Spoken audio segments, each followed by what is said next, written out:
ராக்கி என்ற குட்டி முயலுக்கு எப்படியாவது 1 மில்லியன் லைக்ஸ் வாங்கி எல்லா விலங்குகளையும் ஆச்சரியப்படுத்தணும்னு அது கனவு கண்டுச்சு. ராக்கி தினமும் வேடிக்கையான வீடியோக்களை பதிவேற்றுனுச்சு. கேரட்டை வச்சு டான்ஸ் ஆடுறது, மரத்துல இருந்து தலைக்கீழா தொங்குறது. ஆனா அதுக்கு சில சாதாரண லைக்ஸ் மட்டும்தான் கிடைச்சது. அப்பதான் ராக்கிக்கு ஒரு யோசனை வந்தது. காட்டுல உள்ள மிக பழமையான ஆபத்தான பழடைந்த கிணறு பற்றி ஒரு திகில் வீடியோ எடுத்தா அது நிச்சயம் ட்ரெண்ட் ஆகும். ராக்கி நடுங்கி கொண்டே கிணற்றோட விளிம்புல நின்று, இங்கே ஆவி இருக்கு, லைக் பண்ணாதான் தப்பிக்க முடியும் அப்படின்னு நடிச்சு பதிவேற்றுனுச்சு. அடுத்த நாளே ராக்கியோட வீடியோ வைரல் ஆயிடுச்சு. லட்சக்கணக்கான லைக்ஸுக்கெல்லாம் குவிஞ்சுது. ராக்கி இப்போ சூப்பர் ஸ்டார் ஆயிடுச்சு.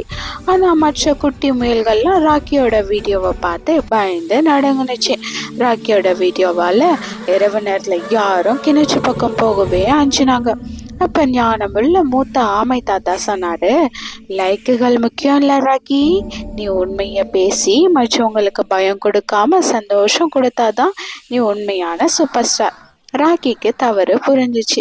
உடனே அது அந்த வீடியோ போய் அது வெறும் காமெடி அப்படின்னு மன்னிப்பு கோரும் வீடியோவை பதிவேற்றுனுச்சு. மேலும் பயந்த குழந்தைங்களுக்காக பாதுகாப்பான புதிய விளையாட்டு மைதானத்தை சுத்தம் செஞ்சு வீடியோ எடுத்துச்சு. சமூக ஊடகங்கள்ல அதிக லைக்ஸ் பெறதை விட உண்மை பேசுவதும் பிறருக்கு உதவும் தான் உண்மையான வெற்றி அப்படின்ற கருத்தை ராக்கி மக்களுக்கு சொன்னுச்சு. இந்த மாதிரி கதை உங்களுக்கு பிடிச்சிருந்துச்சுன்னா லைக் பண்ணுங்க, சப்ஸ்கிரைப் பண்ணுங்க. நன்றி.